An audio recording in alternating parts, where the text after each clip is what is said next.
yoki 100 ta zatkaz qildi sizdan. Sizlar pozitsiyani qanaqa bo'ladi? Turist. Menda hali yana turist bor.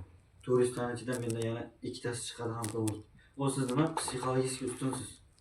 O sizda qo'rquv, ishonchsizlik yoki boshqa narsalar yo'q. Siz bilasizki, hali turistlarning ichidan sizdan ikkita topiladi. O siz psixologik ustunsiz. O'shaning uchun kerak bizga ro'yxat. Bizga ko'pchilik beradi. Ikkita odam bo'lsa deb aytilyapti o'z asosida. Nimaga kerak bizga bu ko'p ro'yxat? Deb aytaman. Endi qarang. Qizillar nima uchun kerak degan savol. Qo'shimcha ish, qo'shimcha energiya sarflayapmiz. Tasavvur qiling, mana o'zimiz oddiy boksyorlar, bu dishi chempionlar. O'shalar chempion bo'lish uchun nima qiladi? Shug'ullanadi. O'zini ustozi bilan ringga chiqadi, sparing tushadi, meshor uradi, har xil mashg'ulotlarni o'zidan o'tkazadi. Aynan undan keyin raqibiga chiqadi.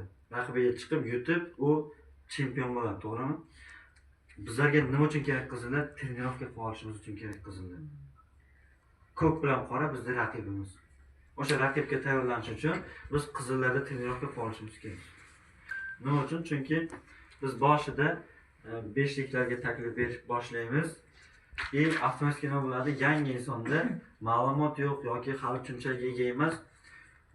Qoraladi, mana beshliklar qoraladi. Bularga birinchi taklif berish boshlaymiz-ku. O'zi mana beshliklarga. O'sha payt sizda nima paydo bo'ladi? Prezentatsiyani xohlagancha o'tasiz. Xohlasangiz bu yoqni aytmaysiz, xohlasangiz bu yoqni aytmaysiz, xohlasangiz o'zingizdan qo'shasiz, xohlasangiz yolg'on gapirasiz, xohlasangiz prezentatsiyani chappa qilib gapirasiz.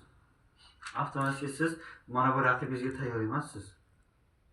Ya'ni masalan o'zingizni ishlamasdan, shug'ullanmasdan raqibga chiqdingizda nima bo'ladi? Avtomatik ular yo'q javobini eshitadi. Chunki siz noto'g'ri ma'lumot beryapsiz, noto'g'ri tushuntiryapsiz, chappa o'tib qo'yapsiz, yolg'on gapirib qo'yapsiz, bular ham qilolmaydi. Buning uchun bizga qizillar kerak. Trenirovka qilishimiz kerak. Qani bularda natija beryaptimi, yo'qmi? Undan keyin ko'klarga o'tishingiz kerak. Ko'klarda o'siz nima bo'lasiz? Tajribaliroq bo'lasiz. Chunki 8 ta qizilda o'z trenirovka qilib, tajribangiz oshdi. Ko'kda tajribaliroq, o'zi qoraga kelganda siz professionalsiz. Endi qarang, bu 3 xil toifadagi insonlarga ham taklifni o'zini bosqichlari bor. Yana qanday bosqichda berishingiz kerak? Ya'ni hozir buni tushuntirib o'taman. Endi qarang. Birinchi qizillarga taklif berib boshlaysiz. Ya'ni yangi inson paydo. Birinchi bosqich qanday bo'ladi? Birinchi bosqich 8 ta qizil